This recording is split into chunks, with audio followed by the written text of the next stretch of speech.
Assalamualaikum warahmatullahi wabarakatuh.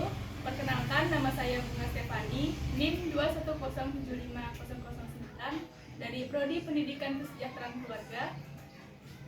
Dan perkenalkan, nama saya Ibrahim Pertama, NIM 2108645 dari Prodi Pendidikan Olahraga. Kami di sini akan mewawancarai salah satu kepala sekolah di MTSN 5 Agam bersama Ibu Sri Astuti SPD. Kepada Ibu, kami akan melakukan wawancara tentang praktik kepemimpinan dalam kehidupan berbangsa dan bernegara di Indonesia dengan perspektif Pancasila sebagai sistem etika. Pertanyaan dari wawancara saya yang pertama, apa yang dilakukan sebagai pemimpin untuk kehidupan bangsa kita dalam Pancasila sebagai sistem etika? Nah, sebagai seorang pemimpin dalam melakukan kepemimpinannya yang sesuai dengan etika Pancasila, di mana kita ketahui bahwa etika Pancasila itu adalah keadaan atau sistem pemerintahan yang dilakukan oleh seorang pemimpin yang selalu menerapkan Pancasila dalam kehidupannya sehari-hari, di mana dalam Pancasila itu ada nilai-nilai, baik itu nilai dasar maupun nilai yang ada dalam Pancasila itu sendiri. Nah, kalau dalam nilai dasar itu misalnya nilai ketuhanan, nah bagaimana seorang pemimpin itu menerapkan kepemimpinannya berdasarkan kepada ketuhanan yang Maha Esa.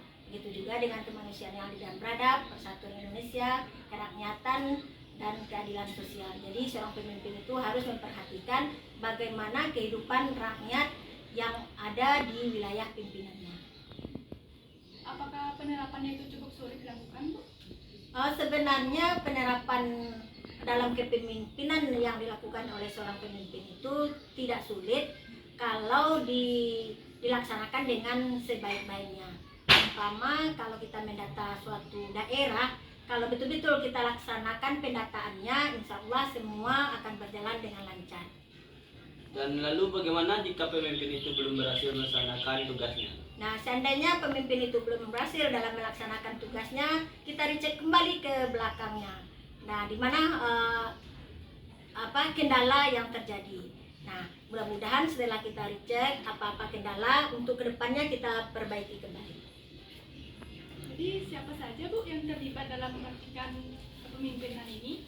Ya, yang terlibat dalam praktek kepemimpinan ini, nah misalkan saya sebagai kepala sekolah, tentu ada wakil, baik itu wakil yang ada di sekolah, wakil kurikulum, wakil kesiswaan kah, atau wakil prasarana maupun perwakilan hubungan masyarakat. Nah, nanti dan semua pihak guru yang akan mendata siapa-siapa saja. Nah, umpamakan dalam sebuah kelas, nah dialah yang mendata siapa-siapa saja murid-murid yang berhak misalnya dalam pembagian misalkan dalam pembagian beasiswa. Nah, makanya dipercayakan kepada wakil kesiswaan untuk melakukan pendataan. Jadi bagaimana cara kita mengajak orang-orang untuk mempraktikkan kepemimpinan dalam sistem etika dalam Pancasila? Nah, untuk mengajak orang, nah kita percaya bahwa Pancasila itu adalah nilai dasar yang ada dalam kehidupan bangsa Indonesia, di mana nilai dasar itu digali dari nilai-nilai yang ada dalam diri pribadi bangsa Indonesia. Nah, seperti yang dikatakan tadi, ada nilai kemanusiaan, ketuhanan, nilai kemanusiaan, nilai persatuan, nilai kerakyatan, dan nilai keadilan. Nah, seandainya itu sudah tertanam dalam diri seorang pemimpin, maka apapun yang dilaksanakannya insya Allah akan tercapai sesuai dengan apa yang diharapkan. Baik, Bu, terima kasih atas wawancaranya tentang praktik kepemimpinan dalam kehidupan bangsa dan negara di Indonesia dengan perspektif Pancasila sebagai etika. Semoga teman-teman bisa memahami apa yang telah disampaikan oleh Ibu, dan semoga bisa bermanfaat bagi kita semua.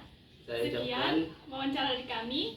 Saya ucapkan terima kasih. Wassalamualaikum warahmatullahi wabarakatuh. Terima kasih.